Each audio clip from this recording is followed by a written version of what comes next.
Round. जी sir, आज के प्रदर्शन के बारे में क्या कहें?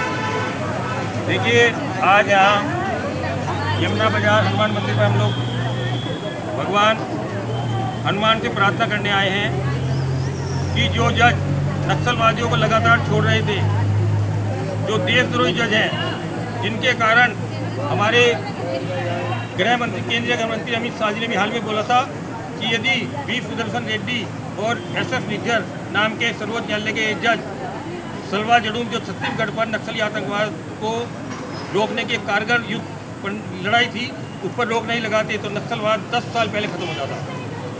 आपने देखा ही है कि प्रधानमंत्री नरेंद्र मोदी की हत्या की साजिश करने वाले नक्सली ईसाई आतंकवादियों को गौतम नवलखा, सुधा भारद्वाज, वरवरा राव, सुदीप तेलतुंबड़े, इन सबको जैसे ही हमारा महाराष्ट्र पुलिस गिरफ्तार करती है, किसी को दिल्ली से, किसी फरीदाबाद से, किसी को हैदराबाद से,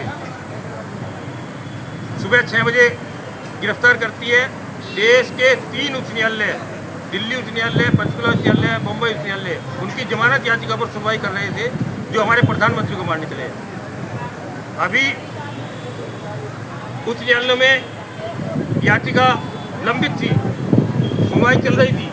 अचानक ही इन देशद्रोहियों का जो वकील है प्रशांत भूषण सर्वोच्च न्यायालय में याचिका लगाता है 3:30 बजे, 4 बजे सुनवाई, और हमारे दीपक मिश्रा साहब और चंद्रचूड़ साहब उन लोगों को 5 बजे पुलिस अभिरक्षा में छोड़ने का आदेश दे देते हैं जो प्रधानमंत्री को मारने के। ये सारे के सारे जो नक्सलवाद चल रहा है, आतंकवाद चल रहा है, ईसाई आतंकवाद चल रहा है, पूर्वोत्तर का आतंकवाद चल रहा है, मणिपुर का आतंकवाद चल रहा है, इस सब का इंग्लैंड से वित्त पोषित होता है, अमेरिका से इनको पैसा मिलता है, फंडिंग मिलती है, और ये सारे के सारे अंग्रेजी फंड पर पलने वाले गुर्गे हैं, और इनको हमारे सर्वोच्च न्यायालय के जो न्यायाधीश हैं, इनके सरपरस्त हैं। ये सारे के सारे इन आतंकवादियों को, इन देशद्रोहियों को छोड़ते हैं, इनको पनाह देते हैं। ये तो हमारे अमित शाह जी ने भी बोला ही है हाल में कि यदि नक्सलवादियों को ये पनाह नहीं देते सुप्रीम कोर्ट के जज, तो नक्सलवाद कभी। आज हम लोग यहाँ पर आए हैं, हनुमान जी से प्रार्थना करने आए हैं कि इन जजों का विनाश करो। इस सुप्रीम कोर्ट के जितने भी जज हैं, इनकी नियुक्ति इंग्लैंड अमेरिका से होती है, ये उनके लिए काम कर रहे हैं। और कभी हमारे हिंदू संतों पर अत्याचार कर रहे हैं, कभी हमारे दारा सिंह को रिहा नहीं कर रहे हैं। 31 साल हमारे धर्मरक्षक दारा सिंह को उड़ीसा की जेल में हो गए हैं। उन्होंने किया क्या था, एक ग्राम स्टैम नाम का एक शैतान अंग्रेज पादरी था, इसने पुरलिया में हवाई जहाज से हत्या कराई थी। मैं दारा सिंह के साथ उड़ीसा जेल में 2 महीने रहा। उन्होंने तब मुझे बताया था कि ये ग्राम स्टैम वो शैतान था जिसने पुरलिया में हवाई जहाज से नक्सलवादियों की हत्या करवाई थी। आज हमारे दारा सिंह 31 साल से जेल में बंद हैं, सुप्रीम कोर्ट को समझा रहे हैं। मैं खुद पेशी में सुप्रीम कोर्ट में खड़ा हुआ, खुद जाके मैंने जजों को समझाया कि आजीवन कारावास 14 साल होता है, 14 साल से ज़्यादा की सज़ा नहीं दे सकते।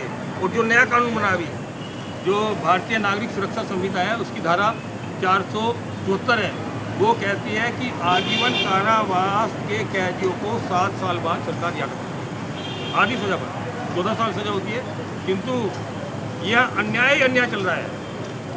आसाराम बापूजी को 13 साल जेल में हो गए हैं, उनको छोड़ ही रहे हैं। अभी हाईकोर्ट उनको फिर कह रहा है कि जेल में, अभी जेल में भेजेगा, जेल पर उनको पर अत्याचार हो रहे हैं। यहाँ हिंदुत्व को विनाश करने की बहुत बड़ी ताकतें लगी हुई है, किंतु इन ताकतों को पता नहीं हिंदुत्व क्या है। हिंदुत्व आग है, जलाकर राख कर देगा। अंग्रेजों ने जब कारतूसों पर गाय और सुअर का चर्बी लगाकर हमारे सैनिकों को कारतूस करने का आदेश दिया, तो सैनिक विद्रोह हुआ, पूरा देश खड़ा हो गया। बहादुर शाह जफर के नेतृत्व में 3 लाख अंग्रेजों की सिर काट दी गई। ये जज जो बोल रहे हैं हिंदू धर्म पर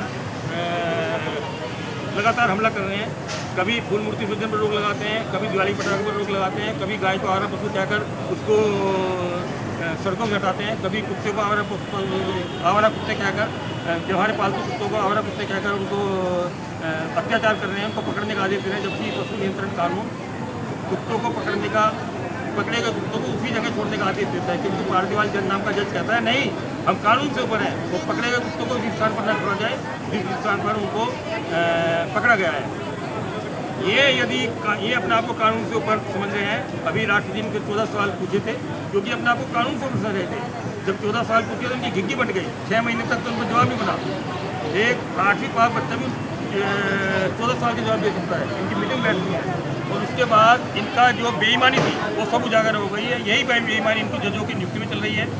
जो हमारा संविधान का अनुच्छेद 124 जो है वो कहता है कि राष्ट्रपति सर्वोच्च न्यायालय और राज्यों के उच्च न्यायालय के ऐसे जजों से परामर्श करने के पश्चात जिनसे वो इस विषय में परामर्श करना उचित समझे सर्वोच्च न्यायालय प्रत्येक जज की नियुक्ति करेगा। राष्ट्रपति ने इनसे पूछा नहीं है, इनको जज नियुक्त नहीं किए, किंतु अपने आप ही ये 5 जजों को कह रहे हैं कि इनको जज बना दिया जाए। राष्ट्रपति ने सलाह नहीं ली, ना राष्ट्रपति ने इनको नियुक्त किया है। इन जजों का विनाश होगा। एक ज्योतिषी हैं, कल की बात नाम का चैनल चलाते हैं, बहुत बड़े ज्योतिषी हैं, उन्होंने जो भविष्यवाणी की सच हुई, उन्होंने कहा कि जिस तरह का जजों का व्यवहार चल रहा है, सुप्रीम कोर्ट और हाई कोर्ट कुछ ही समय के लिए, अंग्रेजी हाई कोर्ट सुप्रीम कोर्ट, हमारे हाई कोर्ट सुप्रीम कोर्ट नहीं है, और जज गाजर मूली की तरह सड़कों पर काटे जाएंगे। मैं जब से भविष्यवाणी हुई है, मैं जजों को समझा रहा हूँ, बता रहा हूँ, प्रदर्शन कर रहा हूँ कि आप बच्चों, अंग्रेजों के 3 लाख अंग्रेजों के सिर काट दिए गए थे, ये हिंदुस्तान के हिंदुत्व से मत ले लो, किंतु ये बेशरम है, समझ में आ रहा। आगे भगवान जाने में क्या होगा, मैं बोल रहा हूँ। बहुत बहुत शुक्रिया सर। आप जानना चाहते हैं सर आपको इस प्रदर्शन